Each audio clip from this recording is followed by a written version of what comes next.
Empire part number 4। Roman की बर्बादी का पहला पड़ाव। पूरी दुनिया में जितनी भी सभ्यताएं फूली फली, जितनी भी सिविलाइजेशन आई और आकर अपना छाप छोड़ी और अपनी ताकत का जश्न मनाया, तो इन तमाम सभ्यताओं में एक ना एक मोड़ और एक ना एक टर्निंग पॉइंट जरूर आया है।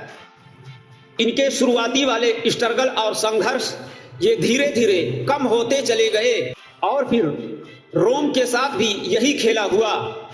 उन पर भी यही मस्ती मंडराने लगी कि शुरुआती रोमन नेता एक सादा जीवन यापित करते थे।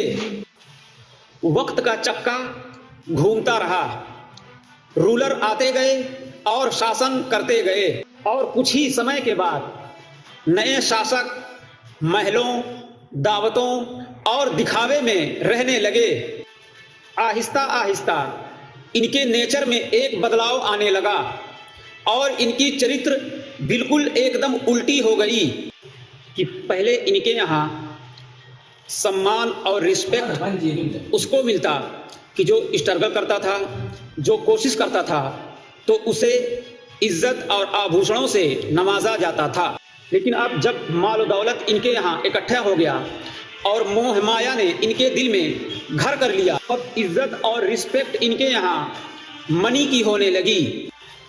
एक दूसरे को उसका पद और पावर देखकर उसको सम्मान मिलने लगा और इनको जो रोमन होने पर गर्व था कि पहले वे राज की बात करते थे और देशभक्ति की राग अलापते थे, अब यही लोग मैं पहले बोलने लगे।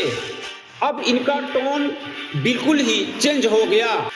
इब्न खल्दून का एक वार्निंग है कि पतन की शुरुआत बाहरी शत्रुओं से नहीं, बल्कि जब समाज ये स्ट्रगल करना छोड़ दे और नई नस्लें अनुभव से दूर होने लगे और संघर्ष का घूंट इनको कड़वा लगने लगे, तब जन्म लेता है एक अंधकार। यहीं से एक अच्छी से अच्छी इकोनॉमिक्स ये कोलैप्स कर जाती हैं और अब ये रोम केवल बाहर से ही स्ट्रॉन्ग और पावरफुल दिखता था, लेकिन इनकी अंदरूनी व्यवस्था ये बिल्कुल तहस नहस हो गई थी।